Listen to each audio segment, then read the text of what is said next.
আপনি যখন school college জীবন শেষ করবেন, বিশ্ববিদ্যালয় জীবন যখন শেষ করবেন, এর মধ্যে কেউ চাকরিতে যাবে, কেউ শিক্ষকতায় যাবে, কেউ পেশাজীবী বিভিন্ন ধরনের সামাজিক কাজে জড়িত হবে, এবং একটা অংশ ওইখান থেকে বাছাই হয়ে যার যার অবস্থানে যখন চলে যাবে, আরেকটা অংশ রাজনীতিতে আসবে, রাজনীতিক আশাবাদী রাজনীতি নেতৃত্বে আসবে। যদি আমরা এটা কন্টিনিউ না করতে পারি, তাহলে ওই খারাপ লোকগুলার কাছে যখন নেতৃত্ব চলে যাবে, আপনার ওই শিক্ষা, আপনার ওই মেধা, আপনার ওই দক্ষতা, আপনি যে বিভিন্ন সাবজেক্ট ভিত্তিক বিশেষজ্ঞ হচ্ছেন, এটা কোথায় গিয়ে আপনি অ্যাপ্লাই করবেন, কোথায় গিয়ে কাজে লাগাবেন, যদি সঠিক জায়গায় যদি আপনার নেতৃত্ব ঠিক না থাকে। এই জন্য যিনি রাজনীতিবিদ, তিনি প্রকৃত বিশেষজ্ঞ। তিনি দেশের জন্য, দশের জন্য নেতৃত্ব দিয়ে প্রত্যেকটা ডিপার্টমেন্টকে যখন একটা সুশৃঙ্খল অবস্থানের মধ্যে তৈরি করে নিয়ে আসবেন, তখন আপনার ওই দক্ষতা, ওই বিশেষজ্ঞতাটাকে কাজে লাগানোর মতো সুযোগ থাকবে, নাহলে থাকবে না। এই জন্যই সর্বপ্রথম যে আলোচনাটা দিয়ে আজকের এই মিটিংটা শুরু হয়েছিল, যে রাজনীতির প্রতি, ছাত্র রাজনীতির প্রতি যে একটা বিমুখতা, এখান থেকে আমাদেরকে বের হয়ে আসতে হবে। বের হয়ে এসে আজকে অতীত যে ছাত্র রাজনীতির ভাবমূর্তি, এটাকে রক্ষা করেই আমাকে ছাত্র রাজনীতিটাকে সফলতার দিকে নিয়ে যেতে হবে। কোনোভাবেই আজকে ছাত্র রাজনীতির নামে, পার্লামেন্টেও সেদিন বলেছিলাম, ছাত্র রাজনীতির নামে যে সমস্ত অপরাজনীতি হওয়ার সুযোগ অনেকে চান, করে নেন, অথবা এই যে ভাবমূর্তি ক্ষুণ্ণ করেন, কালিমালে বই করেন, ওই সমস্ত অপকর্মগুলা বাদ দিয়ে প্রকৃত ছাত্র রাজনীতির ধারাবাহিকতা ধরে রেখে আমরা যেন উজ্জ্বল একটা নতুন দৃষ্টান্ত স্থাপন করতে পারি। বিশেষ করে 5 আগস্টের পর থেকে এটা আরো বেশি নৈতিকভাবে আমাদের দায়িত্ব হয়ে পড়েছে। আমরা জাতীয়তাবাদী ছাত্রদল করেছি, এবং এটা দিয়ে আমার রাজনীতি শুরু, এটা দিয়ে আমার রাজনীতির ধারাবাহিকতা এখন পর্যন্ত বিএনপি রাজনীতি করে যাচ্ছে। সুতরাং যারা স্বাধীনতার আগে এবং স্বাধীনতার পরেও ছাত্র রাজনীতির ভাবমূর্তিকে ক্ষুণ্ণ করেছিল, 5 আগস্ট এদের বিদায় হয়েছে। এখান থেকে শিক্ষণীয় আছে এবং শিখতে হবে। শিক্ষা নিয়েই আমাদেরকে ভবিষ্যৎ এই প্রজন্মের জন্য নতুন নতুন ক্ষেত্র তৈরি করে বাংলাদেশটাকে আমরা আলোর মুখ দেখাতে হবে, যেটা আমরা নির্বাচনী প্রতিশ্রুতিতে ব্যক্ত করেছিলাম, যে আমরা নির্বাচিত হওয়ার পর আমাদের যে ইশতেহার, সেই ইশতেহার অনুযায়ী আমরা কাজ করব, সেই ইশতেহার অনুযায়ী আমরা দেশটাকে পরিচালনা করব। আজকে নির্বাচন শেষ, 12 ফেব্রুয়ারি নির্বাচন হওয়ার পর 17 ফেব্রুয়ারি আমরা শপথ নিয়েছি, 18 ফেব্রুয়ারি থেকে আমরা কাজ শুরু করেছি। আজকে 19 তারিখ, 3 মাস শেষ। 3 মাসের মাথায় কিন্তু বিরোধী দল এই দেশে আন্দোলন শুরু করে নাই। এখনকার বিরোধী দলের কথা বলছি। যেদিন আমরা শপথ নিয়েছি সেদিন থেকে ওনাদের বক্তব্য মাঠে এখন যা বলছেন, সেদিন যা বলে আসছেন সে ধরনের হওয়া উচিত ছিল না। যেটা আমাদের প্রতিমন্ত্রী সুলতান সালাউদ্দিন টুকু তার বক্তব্যের মধ্যে কিছু কথা তুলে ধরার চেষ্টা করেছিলেন এবং বলেছিলেন, আমি রাজনৈতিক সে আলোচনা আর যেতে চাই না, কারণ এটা অতীত ম্যাটার। আওয়ামী লীগ তারা যে দুঃশাসন তৈরি করেছিল, যে ফ্যাসিবাদ কায়েম করেছিল, আমরা এই বিশ্ববিদ্যালয়ে যখন পড়ালেখা শুরু করেছি তখনও দেখেছি।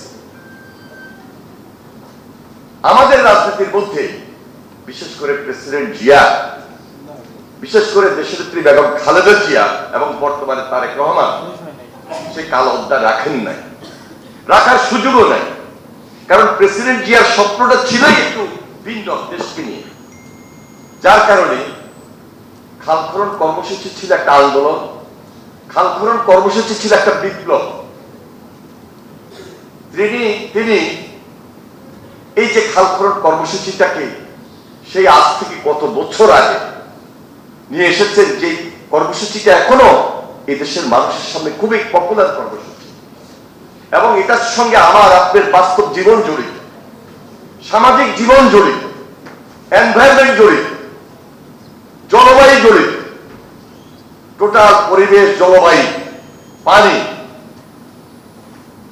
নদী, খাল, মাছ, গাছ গাছরা, ভূগর্ভস্থ পানির লেয়ার। আমি যেহেতু কোস্টাল বেল্টের লোক, আমার বাড়ি লক্ষ্মীপুর, একদম মেঘনা নদীর এবং বঙ্গোপসাগরের যে মোহনাটা, এই মোহনাটাই আমার বাড়ি। প্রকৃতির সঙ্গে যুদ্ধ করতে করতে আমরা এখানে এসেছি। আর এই প্রকৃতির যুদ্ধটা খুব কঠিন। যারা না দেখেছে তারা জানবে না, তারা বুঝবে না। আমি গত পরশুদিন নোয়াখালী সুবর্ণচর এবং পার্শ্ববর্তী হাতিয়ালি গিয়েছিলাম। আমি দাঁড়িয়ে আছি, আমার চোখের সামনে স্কুল ব্যাগে পড়ছে, বাজার ব্যাগে পড়ছে, নদী ব্যাগে পড়ছে। এটা তো ছোটবেলা থেকে আমরা দেখতে দেখতে এখানে এসেছি। ঝড়, ঘূর্ণিঝড়, এই যে সাইক্লোন, এই যে বন্যা, এই যে অতি প্রবল বর্ষা, এর সঙ্গে জলোচ্ছ্বাস এবং ভূমিকম্প।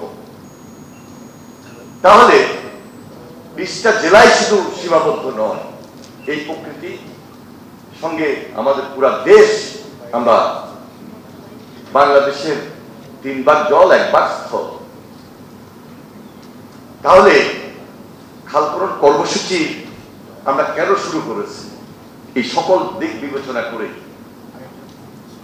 আপনি বলছেন দখলের কথা।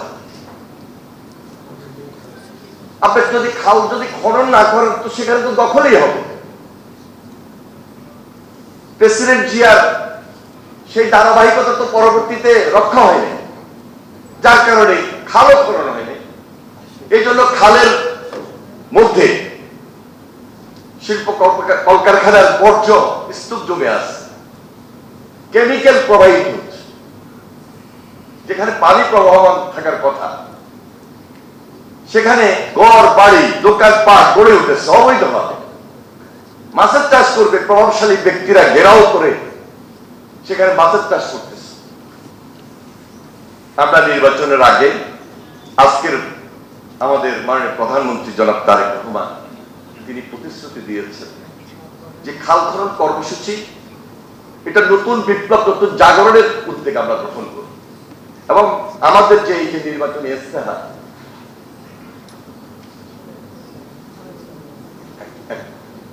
এই যে আমাদের নির্বাচনী ইস্তেহার, আমরা স্পষ্টভাবে এখানে বলেছি যে 20,000 কিলোমিটার খাল আমরা খনন করব।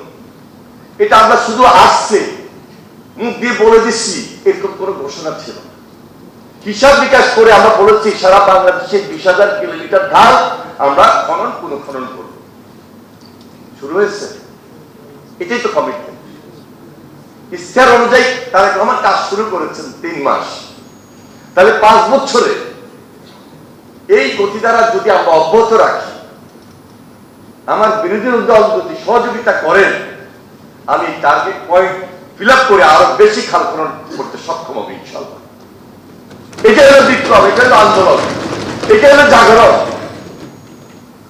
এবং এটার সঙ্গে গ্রামীণ অর্থনীতি জড়িত,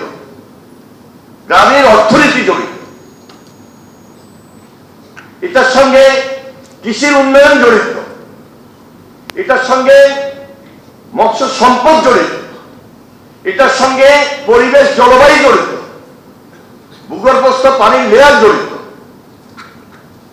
যারা এখানে উপস্থিত আছেন অনেকে অনেক মানে এই রিলেটেড সাবজেক্ট হয়তো পড়াশোনা করছেন, বা অনেকের বাড়ি কোস্টাল বেল্ট। চোখ বন্ধ করে বলে আগামী 50 বছর যদি খাল খনন অব্যাহত না রাখি, ওই অঞ্চল পানির নিচে চলে যাবে।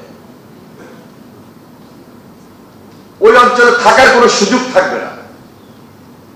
এই জন্য খাল খনন করে আমরা একদিকে ভূগর্ভস্থ পানির লেয়ার বাড়াবো, আরেকদিকে এই যে কৃষি, মৎস্য, পরিবেশ, কর্মসংস্থান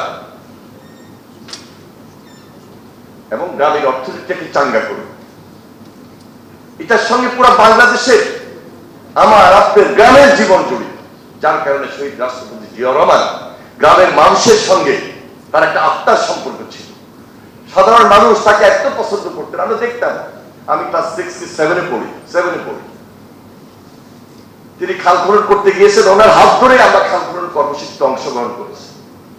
হাজার হাজার শিক্ষক, শিক্ষার্থী, রাজনৈতিক কর্মী, সামাজিক নেতৃবৃন্দ সবাই এসে তার ওই কর্মসূচিতে অংশগ্রহণ করেছে এবং দল মত নির্বিশেষে প্রেসিডেন্ট জিয়াকে তখন সমর্থন করেছিলেন, সহযোগিতা করেছিলেন।